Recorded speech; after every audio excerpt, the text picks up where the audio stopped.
This sweet little video is protected by fair use. It is not for profit. It is for free. Share it freely with everyone.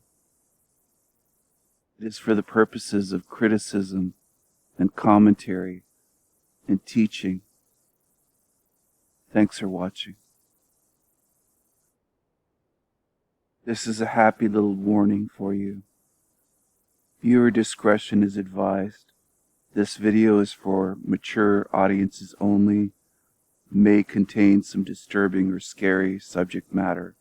It's not for children. It's for adults only. Thank you. How much more can I drag this out before I begin the video? I'm not just trying to drag this out, I promise. This is meaningful. This is meaningful.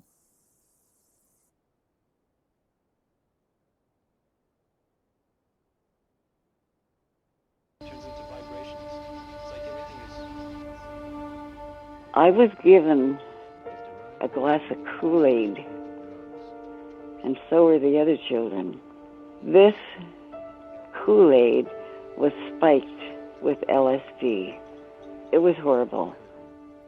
In the early days of the Cold War, the CIA ordered the creation of a secret program intended to find ways of mind control.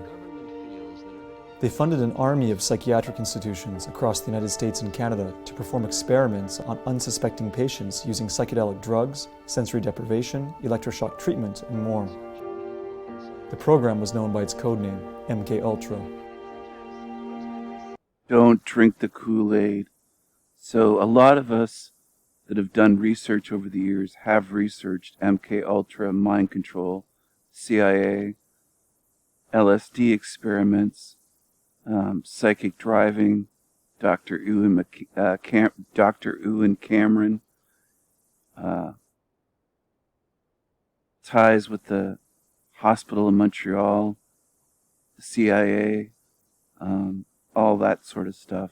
And it's been so long, but I'm covering this because a lot of the videos are not on YouTube, and I think it's important for people that are new to understand what's gone on here, and also to make the connection, which I don't see others making, is there's MKUltra mind control experiments here in this realm. Wouldn't you think, as above, so below, that sort of stuff happens in the other realms within this matrix, the astral realm, etc.? See what I'm saying? It doesn't just end here. That's what this whole matrix is about. It's based on a lot of evil shit and a lot of control mechanisms. They don't just want money or fame in this realm. They want control over you. They want power over you. It includes spiritually, not just physically and mentally.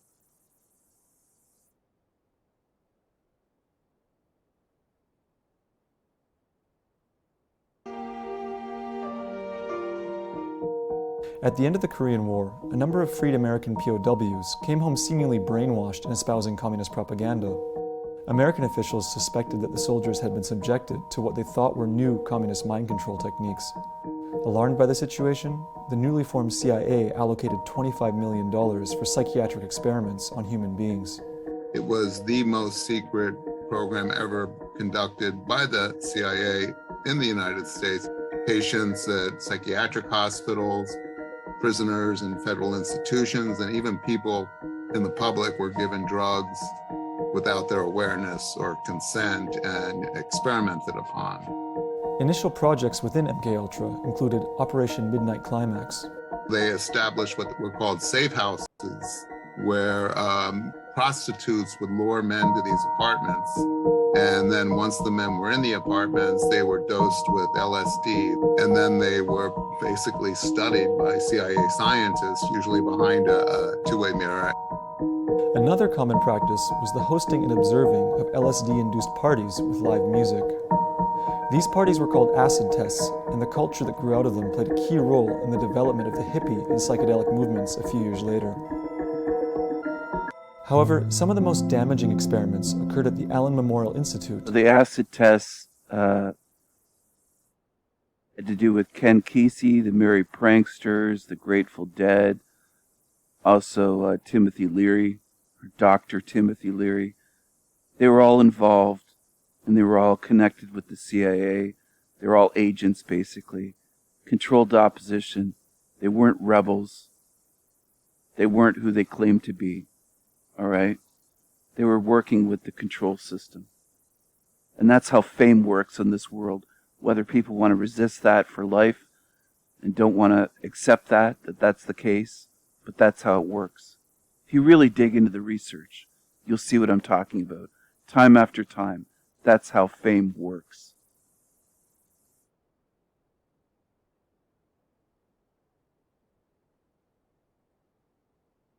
In Montreal, Canada. There, under the direction of infamous Scottish-American psychiatrist Dr. Ewan Cameron, unsuspecting patients, many of whom had common ailments such as postpartum depression, were experimented on with aggressive drug cocktails and extreme techniques. My father was a victim of Dr. Cameron. He was a 27-year-old, healthy skier, canoeer, very athletic, and he had asthma. They told him if he went to the Allen Memorial, they could cure his asthma. My father, Charles, was a patient of Dr. Cameron's. He had a trigeminal neuralgia, it's called, where there's a pain in the temple that radiates into the jaw that apparently is excruciatingly painful. They told him that it was psychosomatic, which it's not, but in those days, what did they know? So they sent him to a shrink. This shrink that he went to was working with Cameron, although we didn't know. So he put my father right into the program. I was having trouble with my parents. My father and my stepmother decided to put me in the Allen Memorial Institute. They had no idea what went on in there. I was 16 when I was there. Dr. Cameron pursued a concept he called depatterning, which was meant to reduce patients to an infantile psychological state wherein doctors could take advantage of the person's cognitive vulnerability to attempt to rebuild their mind under the doctor's control. A popular method of choice to achieve this was called psychic driving. The day that my father was brought to the hospital, they immediately put him on insulin. I did research on psychic driving, deep sleep experiments. They kept some patients asleep for 30 days. They kept some awake. They did all sorts of horrible things. Electroshock, quote, therapy. Torture, it's not therapy. Insulin, injecting big amounts of insulin. They did all sorts of horrendous things. They experimented on people. And these are doctors and nurses, so some people would say they didn't know. They did know. They were right there in the room watching these experiments happen. And it wasn't just one bad doctor, and it wasn't just the CIA. It's a lot of people involved in this. It wasn't just one hospital either. There were hospitals, United States, Stanford, and others. And this is what went on. They would put headphones on some of them, or helmets, and play repetitive tapes, audio, just over and over and over again to program them. Did all sorts of fucking things. And this is what happens in this realm. And then people talk about a loving God being in control of this place. You don't make any sense. People that say that shit. You just don't make any sense.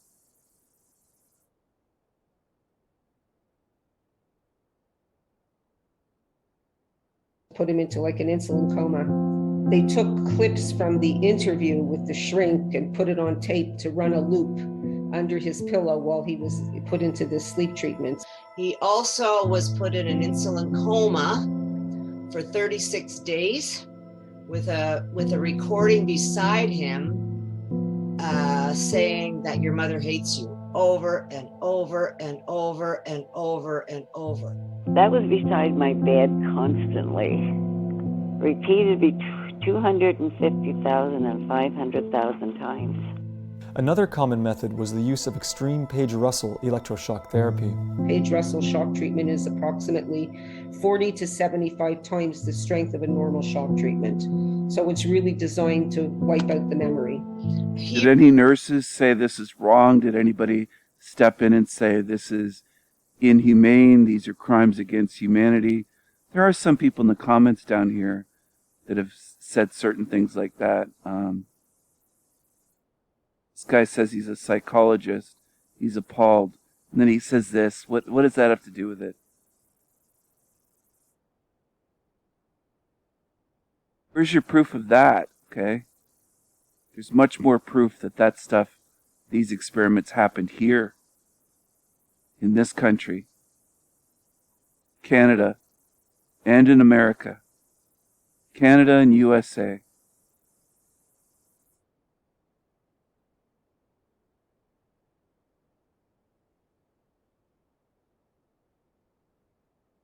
No, it isn't just the CIA, but who's complicit? Almost all of them went along with this. So when people hype up nurses these days, I don't know what they're talking about, because not much has changed. If they told nurses their orders and said, hey, tomorrow you're going to participate in this, the vast majority at hospitals right here where I live would do it. They'd go along with it, just like they did with everything else during the, you know what I'm saying, right? 2020. All right? You're complicit. What happened to a person that isn't wearing doesn't have a medical badge, did this stuff? You'd be in prison for torturing someone. But when they do it, suddenly it's not a crime? It's incredible. It's incredible the way the masses think, too. They let those nurses and doctors off. Not just here, but recently. Okay? They're complicit with evil. It's that simple.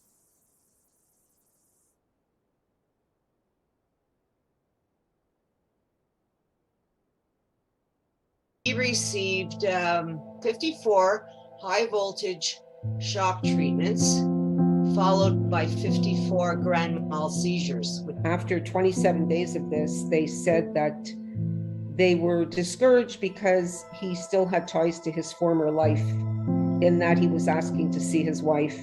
They decided to give him more Page Russell shock treatments and put him to sleep for another 30 days. When patients were released from the Allen Memorial, they and their families' lives would never be the same again. Well, there's a lot I could not remember after I got out of the Allen. When my family came, I was a zombie. I didn't even know who they were. He never came out the same. He had a blank look in his eye. He didn't know who we were. He didn't know we were his daughters. He lost his job. We went into poverty after he came out. Did the nurses and doctors there care that they destroyed his life and dozens, probably hundreds of others? Just at that hospital alone. Much less at all the other hospitals that they did these experiments at. Okay? Did they care? I'm tired of people, including quote truthers, hyping up nurses. I really am. There might be a few exceptions, but so what? The majority go along with all kinds of brutal, cruel, evil shit.